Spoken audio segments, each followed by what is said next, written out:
Yeah, we're going to go. ready? Start, Okay, go. so hello everyone, thanks for joining us tonight. Before this is the third round of the FIM SuperEnduro World Championship, let me introduce our guests of tonight's press conference, top 3 prestige class, Billy Ball, Jonny Walker, Dominic Olszowy, obviously, Marc Fernandez as well, junior class leader, and Ramón, Godino, youth class number 1. Hello guys. Thanks very much. Thank you so much for joining us. And I'll start with Ramón Godino first. Please go to the mic very, very closely so we can hear you.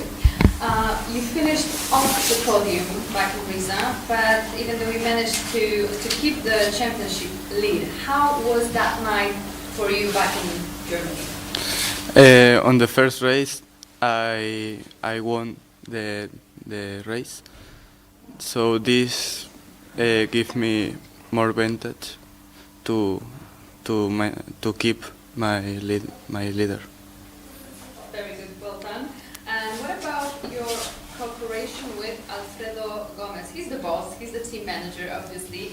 Do you talk much? Is he satisfied with your results so far? How does it work? Yes, I don't have any pressure of him, and he tries to help me and teach me that he knows.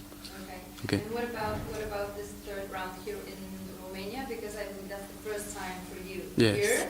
How do you feel about the track, about the venue? I find it so technical, and I like it because I become riding in trial. So this, I think, it's an advantage for me. Okay, thank you very much, and come back tomorrow. Marc Fernandez. Well, in Germany, not only did you take the lead in the championship, but also you built a solid gap over your rivals. So how do you feel being in that position before the next round here in Romania? Yeah, for sure it's a dream for me to be leading the World Championship in junior class, and it's nice to have this gap because it takes the pressure a little bit out, and yeah, it feels very good. Last year you finished third here, right? Yeah, Cluj-Napoca. third. So being in that position, any other result than a win tomorrow would be a disappointment for you, or you don't want to think about it this way? No, for sure the goal is to win again, and I think it's quite possible because the track, I like it, it's technical, and I think it's an advantage for me, this kind of track. So yeah, I think the goal is to win. Thank you very much. Good luck also tomorrow. And if we can just move the mic here to Jonny Walker now. One of them. That's right. That's good. I'll take this one. It's going to work. It's closer. Yeah. Okay. Well, Jonny, the vlogs are back. That's a good thing. I'm sure your fans are very happy, although your mustache is gone. I didn't even notice. It's gone. See? What happened? I just fancied a change, just took it off. I went home actually and my mum was like, you need to smarten yourself up, so I went and had a haircut and had a shave. Okay, I see you too, very well done, also this one. So how about the vlogs? Did you manage to find some time, because last time you said that it was very hectic, everything, and now you're back on the right track. Yeah, we've done a vlog from the last one. We'll do one this week, and then I might do a few more coming up. You know, we're gonna start pushing a little bit more, doing the vlogs. But yeah, I'm excited to get racing tonight. You know, tomorrow. But because of that, we know also about what happened in Riza. You shared that you were racing with dislocated shoulder, and that's pretty crazy because I just can imagine the pain. How was it for you? Was it very difficult to handle, not only the racing, but also you made such a great result in that last race, right? No, it wasn't too bad. I've had a few operations on both my shoulders over the years, so I kind of know how to deal with them. It just popped out straight back in, so it wasn't too bad. So yeah, had some physio this week and last week, and yeah, it should be good. It was a shame that I didn't get to finish that race because I felt like I was riding good on the night. So it's a shame, but hey, it's racing. Anyway, look, 2 good races in the round, plus Super Bowl, and you finish on the rostrum every time. So that's a pretty good result. Yeah, we were looking actually, because I've only actually scored points in 4 races out of the 6, so it's not too bad. I feel like we can definitely do better, and we should be doing better really. So hopefully we can turn things around tomorrow and have a better end to the championship. Okay, one last question about, did you get some rest before Germany and Romania? So did you have some time to just rest? Yeah, we did. I went riding, did a few days, nothing too much. Went back to England, did a few things over there, and yeah, just kept busy. It's like so busy now that we're racing pretty much every weekend. So yeah, we've got a weekend off, and then we've got two weekends on the bounce. So that'd be good to get them ones over, and then we've got another few weeks off, so we can do a little bit more work and come back for the last 2. Thank you so much. Good luck tomorrow. Thank you. Dominik, second in the overall standings, and well, I gotta say you've gotten used to the podium, haven't you? You feel like there's a place where you belong, but I need to ask you if the second one in Germany tasted as good as the one in Gliwice for you. Yeah, it tastes good, you know, feels good up there, and yeah, definitely I want to stay. Yeah, I belong on the front, so yeah, feels good. Good. What about because I need to ask you this way, is this the new motorbike Ryu MR 300i or new Dominik, or both of this? You know, definitely the new bike helps, which is 3 kilograms lighter, and then injection is easier to ride, and then better absorb the temperatures when we reach in the racing. So everything is better, you know. And yeah, the new version of Dominik is way better than the last one, the last version. So. To watch you on the track, obviously, So- and also getting into these battles with Billy Bob, because we could witness that again in Germany, although I think Billy was prepared somehow for your wide attacks. How was it from your point of view, and did you prepare something special for tomorrow? Of course, I have something special in the pocket always, but yeah. I'm always prepared, you know, even if it's heavyweight champion, let's say. I'm always prepared for him, and you know, we need to give the show to the people. The people, I think, they want to see us battling. You know, he's way better, but I'm gonna try my best to, you know, to beat him as. Good, because I'm asking because we prepared, I think we have another video of you two battling, so I'm just curious if you want to watch that again and comment on that. Thank you very much. Well, now, Billy, well, on a free weekend, instead of resting, you took part in the hard enduro Valley Extreme, and you won. Well, what was that experience for you? How did you feel then? And yeah, tell us about it a bit more. Yeah, it was nice. It's always nice to go back to the UK and race in front of the British crowd. I don't get to spend too much time there, so the free weekend obviously allowed that. So it was good. Obviously, I mean, you could argue it's not perfect going back on the 2-stroke and whatever, but to me, kind of racing's racing, and we have kind of such a busy schedule now.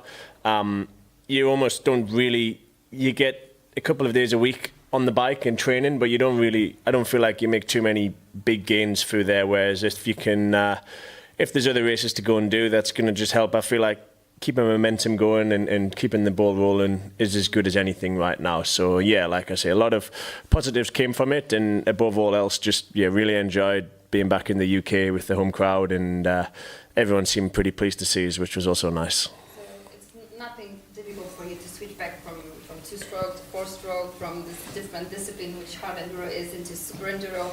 It's all natural. Yeah, I mean, like I say, some people may struggle, but it's something I'm pretty used to. Most years I've gone back to the UK and done a few races, and yeah, at the end of the day, it's a motorbike. It's got 2 wheels, a track there to be ridden, and I enjoy and think there's also a lot of benefits out of doing that too. So no, for me it was a nice off weekend.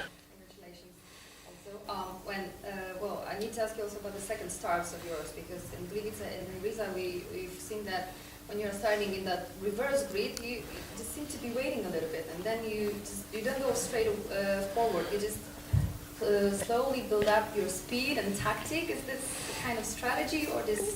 Not always. It's usually in the moment decision. I kind of try to see what the person in front, if they're going to have a good jump, or also both times I've gone to the second row last, so I've had kind of no choice over my position. Particularly in Germany, I felt like from the inside you weren't really going to get anywhere from the second row. I think, yeah, it was clear, like, these two guys, when I watched it back, it was pretty amazing actually how fast they got to the front, but I think they both went all the way around the outside. So yeah, I mean, it's, again, like I say, it's not like a pre-planned thing. It's more just about judging how the person in front gets off the line and how the track looks too. But there's always so much going on, and SuperEnduro provides such chaos. You know, there's 9 times out of 10 there's going to be some kind of crash or pile up or riders slowing down on the first lap, so it also often doesn't hurt just to be that little bit further back and avoiding the first bundle of riders, and you can usually pick a couple of guys off quite easily. But there's also times it's backfired. I think in particularly Poland last year, I definitely waited too long to make a push to the front. I definitely kind of backfired again. Jonny got to the front really quickly, but yeah, like I say, it's usually just an in-the-moment decision whether I think there's an advantage to wait or to stay. Full focus. Well, one last question about the track, guys, because we remember what happened here last year. There were some concerns about the track, the conditions, and there were some adjustments made just night before the round, and I need to ask you how it looks like this year. How do you find it? Oh, great! I get the controversial question, which is going to upset all the organisers. I was thinking that it's No. like a good response. No, it's a difficult one because at the end of the day, I think everyone's trying to do their best. It's definitely a lot better than it was when we arrived last year. Like, if I had the obstacles at their disposal and the arena flow, I would probably do things differently. But at the end of the day, the racetrack's the same for everybody, and we've all got to race around the same track. And yeah, like I said, definitely a big improvement on last year and just the general layout and stuff like that. So a credit to the organisers for listening to last year's concerns. Like I say, I mean, I would probably make some changes, but at the end of the day, it is what it is. We're all going to race around the same track. Looking forward to that night and tomorrow. If you'd like to add anything, feel free. If there are any questions, please go ahead. Yeah, maybe one question for Billy. It's Elias from Świat Motocykli. We saw in Riza, like, new version of the Billy after the Gliwice. Like, did you talk to yourself during the race, like, calm down, prepare for the action, or how you manage to, like, keep the emotions going?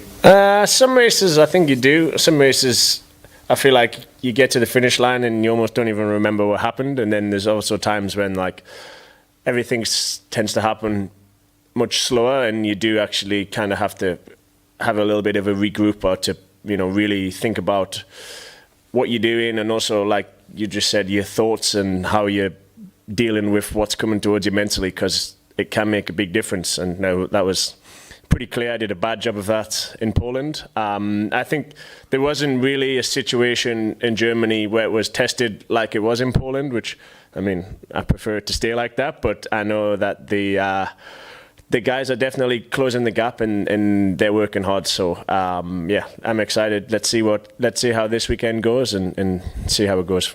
Is the thing that they are closing the gap stressing you or getting you pumped?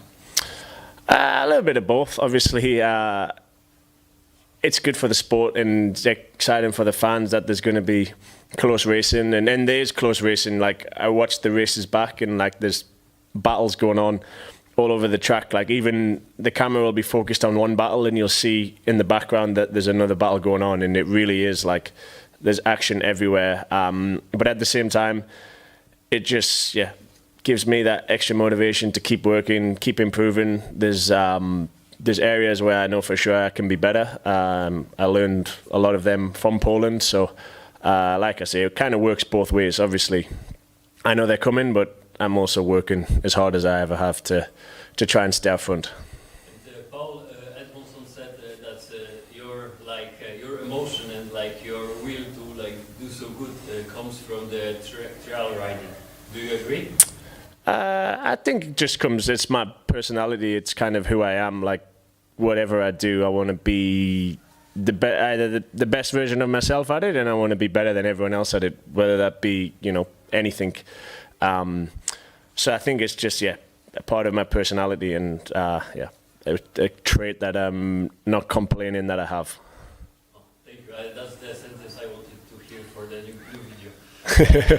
And I have one more for Jonny, because like in Riza, what you show, like especially the first race when you put so much pressure and you were like going one level up, what you show on the training and the Super Bowl. The aggression on the beginning of the race, it's quite something. Where it comes from? Because we didn't see it last year. Is it like motivation with the new team, or? Yeah, I think with having a new team, training a lot more than I have over the last few years, and yeah, just having the team behind me makes life so much easier, and you can focus. Poland, I feel like, was a bad, like the first round was very bad for me, and I came from there to round 2 and I was a bit more fired up and ready to go, and I think that's probably why I made the mistake in the second race when I crashed. I was just a bit too excited when I got to the front. So yeah, I feel like we can definitely go good here this week, but I definitely think it's just having a good team around you. So you don't have to think about booking the flight back, getting the taxi and stuff? Is it No, I still have to do that. I just don't really have to concentrate on driving and spending money on things I don't want to spend money on. Okay, so thank you very much. Hope to see you more action like that tomorrow. We will. Thank you very much for joining us. And good luck. Thank you. Thank you. Just have to pay for razor blades.